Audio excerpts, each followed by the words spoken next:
Jiddu Krishnamurti, Life is Impermanence. Do you know what it means to seek permanence?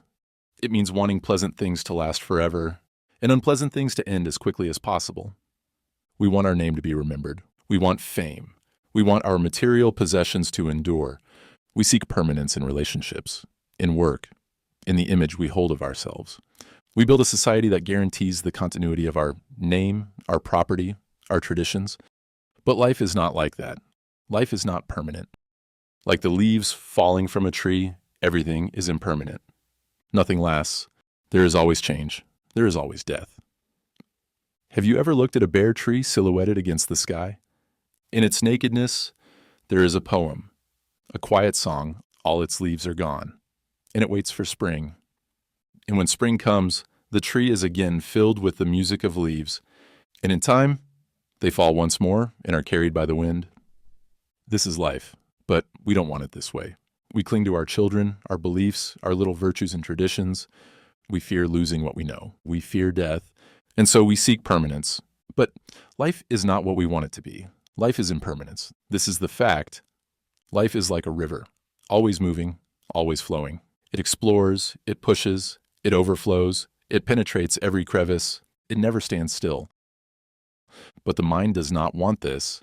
It feels unsafe in impermanence. So it builds walls.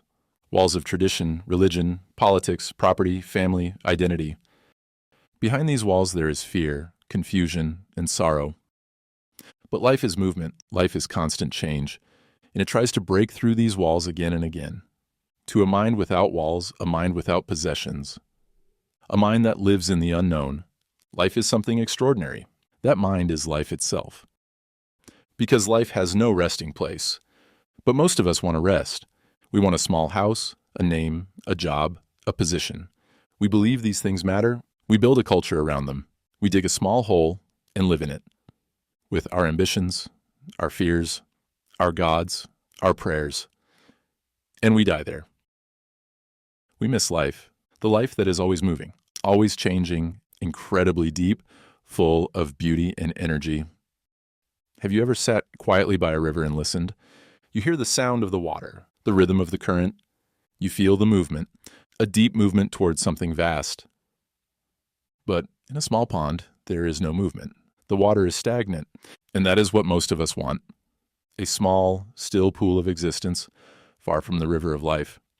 We say this is good, and we create philosophies to justify it. We invent political, religious, and economic systems to protect it, because what we really want is permanence. Most of us are attached to a small part of life, and we think we can understand the whole through that part. We want to explore the depths of the river without ever leaving our room. But to know life, we must step out. We must leave the room, the narrow window, the small world. We must see things as they are, without judgment, without preference, without fear. If we truly want to understand life, we must understand the whole movement of living. Space and silence are necessary only when the mind is alone. Not influenced, not conditioned by memory, can it discover something entirely new. Clarity only comes when the mind is silent. Only when the past is fully understood and the mind is empty can it perceive the present in its total meaning. But our minds are not empty. They are full of knowledge. Not minds that think, but minds that repeat, like gramophones that change the record depending on the circumstance. Such a mind cannot discover the new. Wisdom is the discovery and understanding of what is, moment by moment. But if you are taught how to observe, then what you observe is filtered through knowledge, and that stands between you and the fact. Life is a beautiful mystery, a mystery to be discovered by each of us through living and dying from moment to moment. Watch the way you move, the way you speak, the way you walk in the park, or hold a pen. You can see yourself clearly in one breath, in one glance. When you know yourself as you are, you understand the whole structure of human effort, his illusions, his hypocrisies, his fears. To understand yourself, you need no authority, not from yesterday, and not from 1,000 years ago, because you are a living thing, always moving, never still. The more you know yourself, the greater the clarity. Self-knowledge has no end. There is no final point, no conclusion. It is a river without end. In a deep river, many fish can live. But a shallow pool dries quickly, leaving only mud. The mind that seeks permanence becomes stagnant, like a ditch beside the river, filled with decay and corruption.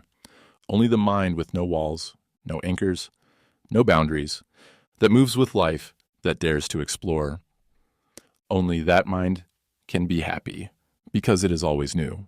It is creative by its very nature. Do you understand what I am saying? When you do, your life will be transformed. You will no longer try to fill yourself with anything.